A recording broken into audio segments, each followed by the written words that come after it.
Okay, now, how does this thing work? It's on. Okay. Hello, wonderful people of the media. My name is BlueJey, and this is my first time making a video like this. Usually, I'm the type to post the occasional fan art and disappear into a dark corner of the internet forever. But all that changes today. Okay, so look.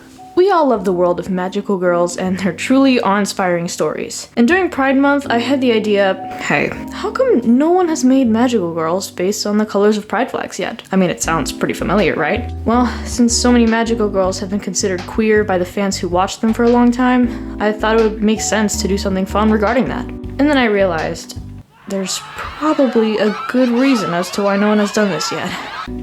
Huh. Well, surprise, I'm doing it. Before we start, I wanted to explain a few things for people new to all this, and for who hasn't been following me recently. For Pride Month, I posted these cute magical girls as shorts on YouTube and over on Instagram, and they unexpectedly blew up. So thanks to that, I'm now making a video covering how I made the designs, and in the meantime clearing up on something I think everyone was pretty confused on. So, you see, I use magical girls to describe all of them, but not because they're all young and cute high school girls. I just use it as a general term so that it's easier to understand the theme. And I don't think this is the first time it's used this way either. There are a few other cases of magical girls that aren't necessarily women, and I think that's pretty cool. It shows that basically anyone could be a magical girl, and that's why I made these characters to begin with. Now, honestly, I don't really have another name for them other than that, so if you think they could be called something else, then let me know in the comments. And if you don't like this idea in general or aren't comfortable with the concepts, then no one is forcing you to watch this video. It was purely made for fun on my part, and if you're not interested, then why stick around? Alright, now that I said what I had to say, let's bring out the board! Alright, let's start with Aromantic and Asexual. Even if I started with these two, they were actually the last that I designed. The reason being that I accidentally mixed both the Aromantic and Asexual flag together. Look, I saw a photo online and I saw them like combined, and that's what I thought. So I made a character based on that, and then I later on realized that it was wrong. So I had to go ahead and change it and separated them into two completely different designs. I didn't have an exact idea on what I wanted. I usually just go based off of what feeling the flag gives me, and that's how the Aromantic flag sort of looks like an Alice in Wonderland character. She feels like a queen chess piece. I think it works really well with the colors that I gave her.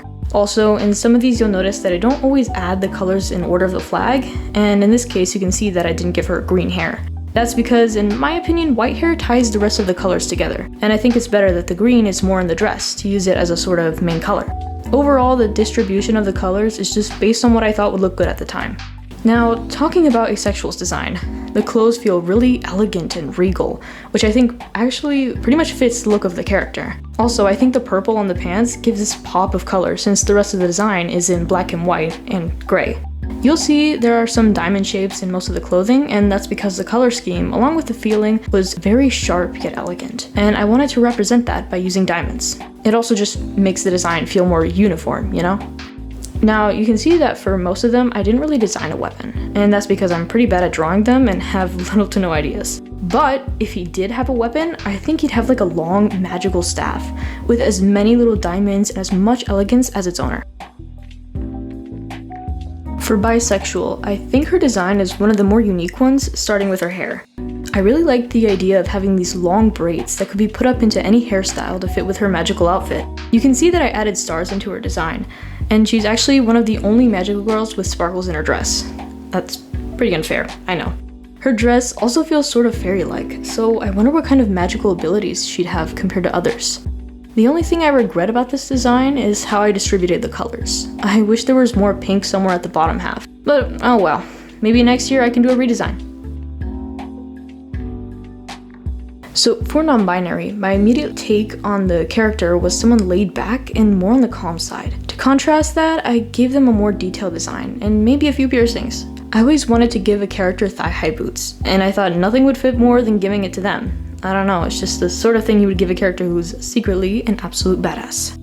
Also, I just know that someone will say their hair looks like Pikachu, or that guy from the anime, or something, and yeah, you have a point. But I had to fit more black into the design somehow, and honestly, it looks great. Oh man, I love this character.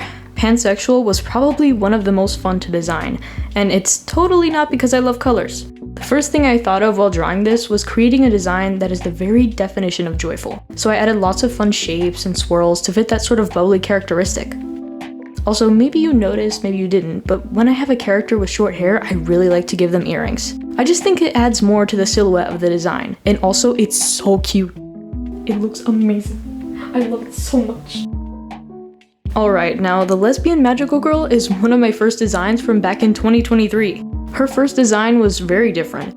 She had a long fluffy dress and a lot more frills, but over time I simplified the dress, but in a way that it still fits the magical girl aesthetic. I made the dress shorter because she gave me the impression of a more active person who would move around a lot. Having a big fluffy dress would sort of get in the way. And I know, seeing that big red bow on her head, you'd almost say she looks like a certain cartoon character. But oh well. Orange was a little hard to work into the design, and once again I wished I used it more in the bottom half of it, but it turned out okay. This overall isn't that bad of a design, I just think it's pretty bland compared to some of the other ones.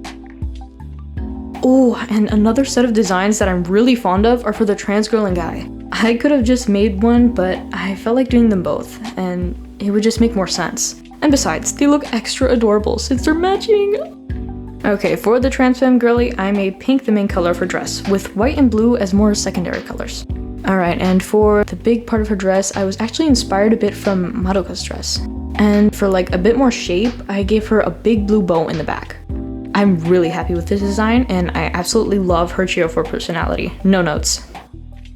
Now, for the trans mask, I felt that he'd be more calm yet sweet, and of course blue is the color of his vest, but I think white is a lot more dominant here, which makes him feel kind of like he's at a wedding. Still, I think it makes him feel a bit more elegant, and with his calm nature, he looks really mature in this. Alright, now lastly, we have the gay design. Since the flag is really blue oriented, I went and added some orange into his hair, and I think it looks really nice, since they're complementary colors for a reason. Honestly, his design is another one among my favorites. Probably because I really like the jacket and how much more volume it adds to his outfit and just like overall shape, right? Like, could you imagine this without it? Also, before you say anything, this pose was completely unintentional, which I honestly find all the more funny. And that's it for all of the designs. Man, this took me a while to make, but I'm glad I did because I had a blast making these, even if I won't use them for anything important. If anyone is interested, maybe I could do more videos like this in the future, but that really depends on you guys. So for now, I shall return to the dark pits of my room, and see you next time!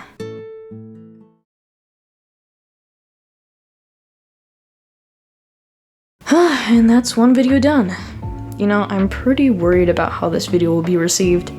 Despite doing this for fun, I always worried that I'd get backlash for making poor design choices or bad characters. But hey, on Instagram, these were received pretty well, so maybe they will be here too. Oh, also, all of these characters have names. I didn't say it in the video, but I thought of little details for these guys, so maybe some other day I can share them. Okay, that's it. Bye bye!